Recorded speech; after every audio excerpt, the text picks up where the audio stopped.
Son las 8:43 de la mañana. Retomamos Ampliación de Noticias y después de haber conversado con el general Óscar Arriola, quien ha asumido varios compromisos el día de hoy aquí en el programa, nos toca darle la bienvenida a Juan Paredes Castro, amigo, colega y analista político. Además, Juan, muy buenos días. Gracias por estar con nosotros. Buenos días, Mávila. Buenos días, Fernando. A ver, ¿cómo analizas la foto del momento con la renuncia de un ministro de Justicia que tenía muy poco tiempo en el cargo, Juan José Santibáñez, claramente para participar como candidato al Congreso en las próximas elecciones?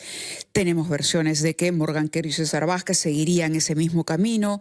Las movilizaciones, por otro lado, el paro de transporte, que si bien no ha sido acatado al 100%, porque vemos la complejidad del propio sistema y de la organización del servicio de transporte público, uno tendría la sensación de que algo está pasando y se está moviendo en la calle. Pero ¿cómo lo ves tú? Bueno, comenzando por el fenómeno Santibáñez. A ver. ¿No? Que para mí me da la impresión de haber sido desde un primer momento un elemento de marca muy fuerte, distractiva, ¿no? Después que desempeñara el papel, por cierto, muy cumplido, que ejecutó él, de disolver este organismo policial fiscal que tuvo mucho que ver con el allanamiento a la casa de la presidenta Boluarte. Pareciera que el compromiso de él para ser ministro del Interior en ese momento, el compromiso de él para ser demostrado en hechos, era disolver esa organización. Y en cierta forma lo cumplió. Entonces creo yo que ahí se ganó el compromiso de deuda de la presidenta con él. Y a partir de él empezó a escalar posiciones hasta convertirse en un operador político, pero formando parte de lo que él mismo construyó como sistema distractor. Ha sido fuerte hasta el día de hoy, hasta el último minuto de hace 2 días de su renuncia. Nadie se ocupa sino de Santibáñez. Pero ese secretismo, el secretismo con que ha sido anunciado el cambio, nos revela una falla muy fuerte al interior del gobierno, porque ese secretismo nos lleva a tener un Santibáñez que no sabemos ahora a qué partido va para ser candidato a unas elecciones. Y uno se pregunta, pero él no fue el ministro de Justicia llamado a encabezar toda una cruzada por una reforma del poder del sistema judicial y del sistema penal y de toma de posición frente a la Corte Interamericana de Justicia. O sea, ¿dónde están esos roles para los cuales él estuvo presente? Compromisos incluso, ¿no? Compromisos adquiridos. Entonces, y luego de pronto dice, bueno, pero mi carrera política, o nos deja la sensación de que su carrera política está por encima de esos compromisos anunciados. Claro, y no creo que esa carrera política la haya pensado en las últimas semanas, estuvo pensado antes. Como él termina incorporado con un pensamiento político a futuro electoral en una visión de reforma judicial y de reforma del sistema penal. Entonces uno no entiende bien, o es un juego improvisado del poder político por sostenerse, ¿no? El juego del gobierno por sostenerse. Nosotros estamos preocupados por cómo se sostiene política, social y económicamente el país, y el gobierno por sostenerse a sí mismo, y la presidenta también. A propósito de la presidenta, en su último artículo en El Comercio el día 30, es decir, hace 3 días, usted dice: la presidenta Dina Boluarte se revela incapaz de asumir, siquiera por un momento, la jefatura del Estado para ponerse por encima de la organización política del país, convocando a autoridades y dando forma y poniendo en marcha una estrategia eficaz. Y se refiere a una estrategia eficaz contra el crimen organizado, porque usted esto lo hace a propósito de la Fiscalía, pero también, sobre todo, de lo que ya se rumoreaba en ese momento, que habría un paro del sector transporte. Yo quisiera que nos diga qué consecuencias va a tener durante los meses que tenemos hasta el julio del próximo año esta situación que usted te reprocha a la presidenta de ser incapaz de jugar su rol de jefa de Estado. Nos lo contesta, por favor, después de una breve pausa. 8:53 estamos conversando con el periodista y analista político Juan Paredes Castro y quedó planteada la pregunta en relación a una crónica publicada por él, una columna como suele hacer en el diario El Comercio, respecto de la manera como ejerce de su función la señora Dina Boluarte, a la que usted reprocha no estar a la altura del cargo que ejerce. ¿Qué ocurre, Fernando, con la jefatura de Estado? Que la tenemos acéfala.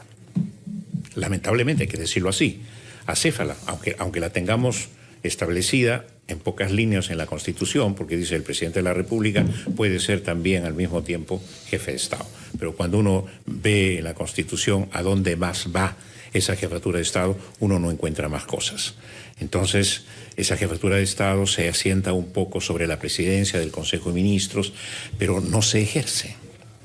Entonces, cuando uno tiene una situación tan crítica como el crimen organizado, que reclama una acción de Estado, donde la jefa de Estado, en este caso la señora Boluarte, está en capacidad de convocar al ministerio, a la cabeza del Ministerio Público, a la cabeza del Poder Judicial, a la cabeza del Congreso, entre otros poderes, y poder, como digo yo, en unas líneas, estar por encima, a través de esos poderes, por encima de la organización política del país.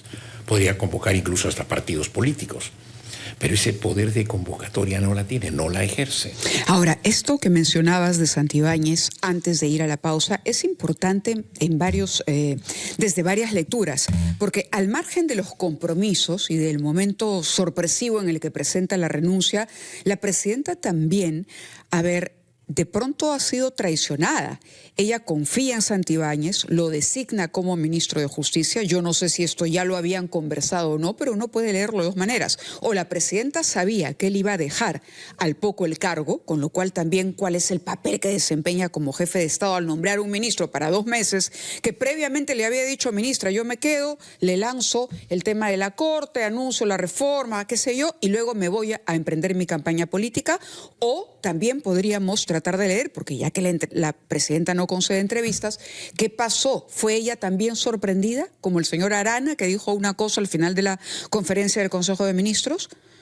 Entonces, también, este tema Santibáñez también abona a esa debilidad que vemos en la presidenta. Es decir, ¿quién es más fuerte? ¿Santibáñez o la presidenta Boluarte? Claro, el problema es de cómo incorporas a tu gobierno a alguien a quien tú le vas concediendo cada vez... Empoderas. Vas empoderándolo y concediéndole muchísimos poderes, incluso por sobre otros ministros, ¿no? O sea, Santibáñez, hasta, te decía yo hace un momento, hasta hace muy poco, él era todopoderoso dentro de ese Consejo de Ministros. Y hasta qué punto eso perturbaba no solamente el funcionamiento del gabinete, sino la propia carrera de llegada del presidente del Consejo de Ministros, que no quiere ser un presidente del Consejo de Ministros de corto plazo, sino de mediano plazo hasta el 2026.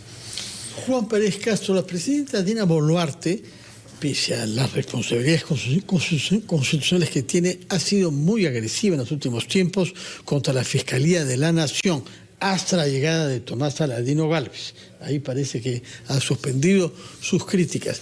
¿Qué podemos esperar en lo que le queda de plazo, y habida cuenta que hay una comisión parlamentaria presidida por la señora María del Carmen Alba, respecto de sentar las bases, por lo menos por una reforma de la justicia que nos haga salir de este pleito entre bandos y de la sospecha generalizada que se ha instalado por las decisiones que toman unas y otros, incluyendo a la Junta Nacional de Justicia?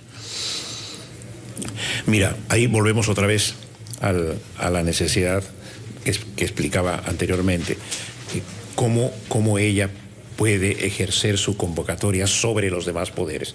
Parece que está imposibilitada de hacerlo, o no lo quiere hacer, o no se siente en capacidad de hacerlo. Porque si bien es cierto que no hay una estructura de jefatura de Estado bien hecha, bien diseñada como debiera ser, pero hemos visto a otros presidentes ejerciendo ese papel, por lo menos intentándolo hacer, ¿no? Empoderando, por ejemplo, a un presidente del Consejo de Ministros tareas muy concretas. Pero este problema entre poderes, esta pugna entre poderes, no parece terminar. ¿no? La presencia de Tomás Alves en la Fiscalía es por ahora muy sigilosa y prudente, no quiere entrar en temas de fondo porque se siente provisional, ¿no? Y yo le reclamaba precisamente en mi columna que no se sintiera provisional, que ejerciera su papel de fiscal de la nación, incluso desde la iniciativa de reformar su institución, no esperando que el Congreso lo haga. Ahora, en el Congreso está marchando una propuesta de reforma, pero no sabemos, hay cierto secretismo ahí también, ¿no? Cierto secretismo. Por otra parte, respecto de la seguridad ciudadana, que es la prioridad, según todas las encuestas señalan, ¿podemos esperar que hayan iniciativas políticas y un cambio de actitud en lo que le queda de poder a la señora presidenta? Bueno, la presidenta parece estar en una preocupación de sostenimiento, pero como si estuviera ella, como si quisiera ella ser llevada en procesión, ¿no? O sea, como ella no tiene un partido político, no tiene sostenimiento popular y tiene a su Consejo de Ministros, entonces uno ve, con excepción de algunos pocos ministros que hacen su trabajo y están más bien de perfil bajo haciendo lo suyo, uno lo que ve es que ella quiere operadores que estén prácticamente elogiándola o alabándola todo el tiempo, y tiene un acompañamiento procesional, pero eso no puede ayudarla a marchar hacia el 2026, pero no ayuda a las cuestiones de gobierno que nosotros esperamos. Bien. Porque nosotros esperamos gerencias públicas, por lo menos en los ministerios. Por lo menos. Muchas gracias, Juan, por haber estado con nosotros esta mañana, siempre leyéndote y atentos a los comentarios. Gracias. Vamos a las 8:59 al gran resumen de la hora y regresamos en ampliación de noticias. Hoy viernes 3 de octubre, son ya las 9 en punto.